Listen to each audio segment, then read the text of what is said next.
Badlands National Park in South Dakota has a unique landscape that is very different. Join us on our day-and-a-half visit to see the highlights.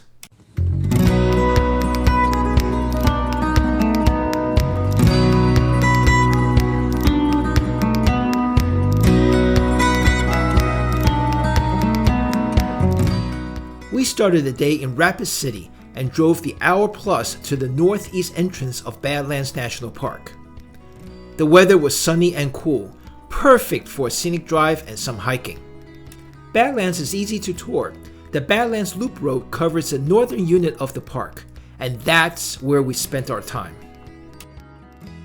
Shortly after the entrance, we found Big Badlands Overlook.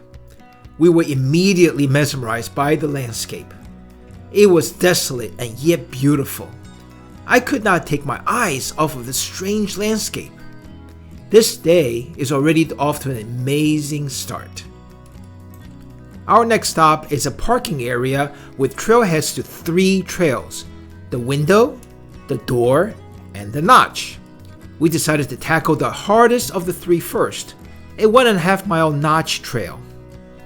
This was a fun trail that goes into a canyon, up a rope ladder, and ended at the notch with a fantastic view of the White River Valley.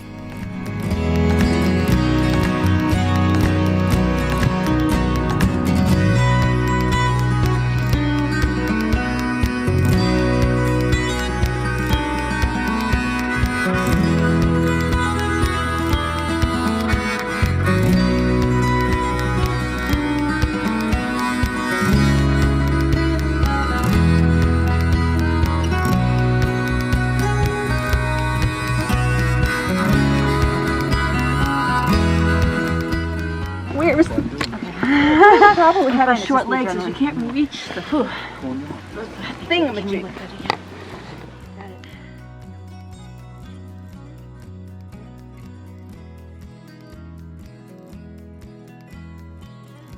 After the super fun notch trail, we took the very easy 1/4 mile window trail and the easy 3/4 mile door trail that offered a view of a break in the Badlands wall. Wow, what a fantastic set of hikes to start the day. Next stop is the Ben Riefel Visitor Center, the main one in the park, where we did our park business and had our usual lunch. My favorite time of the day, Subway sandwich. We are in Badlands National Park. Just took a hike, climbed the ladder, and walked around. It was beautiful. It's nice weather. It's not raining anymore. Yesterday and the day before was drizzly and everything. Today is nice dry. So it's time to eat. This size yours, this size mine. Enjoy! Now that we're all fueled up, time to continue to see what wonderful scenery is ahead. Next stop is the Saddle Pass Trail, a short but very strenuous trail that goes over Saddle Pass for a fantastic view of both sides of the saddle. I missed the marker and went way off trail and into some very steep and rough terrain before realizing that I was off trail. Yes, the real trail was much better and safer.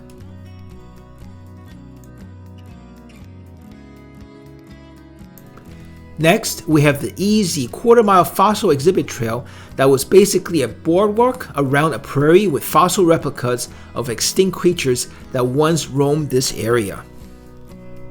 Continuing down the road, we stop at the White River Valley Overlook, the Bigfoot Pass Overlook, the Panorama Point Overlook, and the Homestead Overlook. All these were right next to the road and gave a view of the grassland from different vantage points.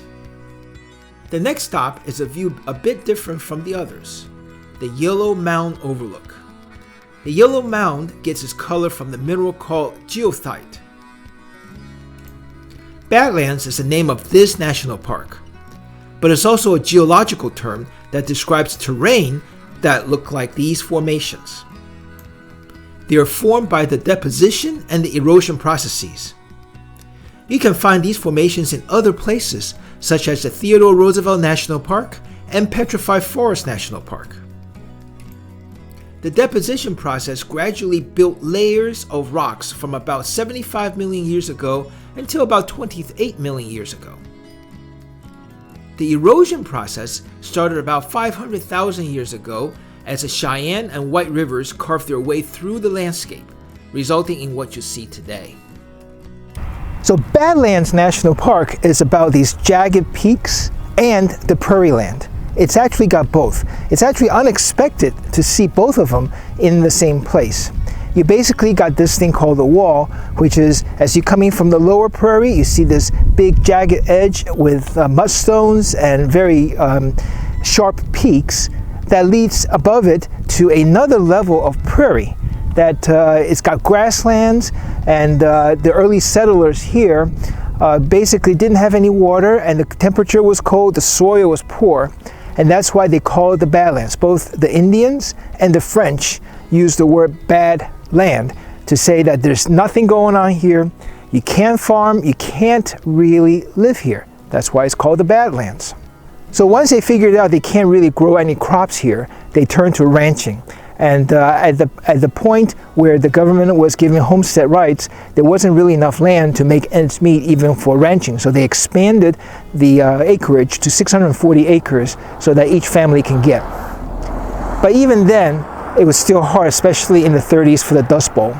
And a lot of families basically left and sold the land back to the government.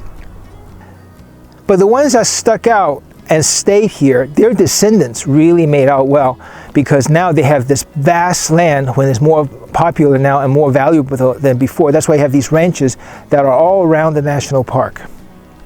The scenery here is actually quite beautiful, and it's very serene out here, and the prairie lands is such a contrast from the jagged peaks.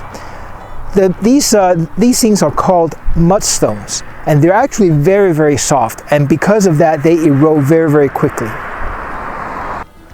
When you visit this magnificent place called Badlands, even though there was nothing that can grow here and people can't make a living out of this, it is nonetheless very beautiful, and therefore a new industry pulled up called tourism. You got people like us that are coming here to see the magnificent landscape. To visit the park, there is a very nice scenic drive that basically goes around the park, and you can see most of the highlights of the park by just driving around and stopping at these overlooks, and sometimes take very short hikes. And the hikes goes inside the canyon, some of them, and it's really, really beautiful. At the suggestion of a ranger, we turned off of Badland Loop Road onto the unpaved but well-graded Sage Creek Road in search of wildlife. It's now late afternoon, and we were not disappointed. Near the side of the road is a ram with its full horn laying in the grass. What a treat! Further down the road is the Roberts Prairie Dog Town. We were spotted many prairie dogs. They are cute. This was a fantastic day with just perfect weather. While we were in the area, we had to make a quick stop at the tourist trap in the town of Wall, South Dakota. It was fun just to walk through the town and the famous Wall drugstore. As night fell, we were very happy campers as we headed back to Rapid City. We headed back towards Badlands the next morning, but first a stop at the Minuteman Missile National Historic Site. This peaceful-looking prairie of South Dakota once had the power to destroy the world. There were excellent exhibits in the visitor center that told the story of the Minuteman and the Cold War. Later on in the day, after we went to Badlands National Park, we stopped by one of the actual missile silo and met up with a ranger to see the outside of the actual silo. Fascinating. It gave me goosebumps to know these missiles carry nuclear warheads that can start the destruction of the world. Now back to the beautiful scenery God created. we drove the entire length of the Badlands Loop Drive and recorded the entire trip. The video link is here and in the description box below. If you ever want to just see the entire drive, go check it out. Along the way, we spotted a ranger who asked if we want to see a herd of sheep. Heck yeah, how can we pass up wildlife? He had a scope pointed towards a prairie, and sure enough, there was a herd of sheep. Looks like a dominant ram with a bunch of ewe and lambs. What a treat.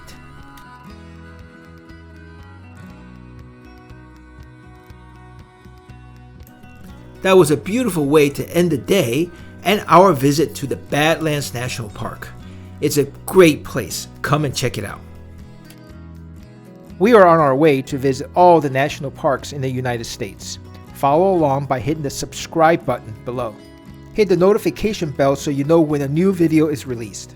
Give it a thumbs up if you like this video, and please share it with everybody that you know.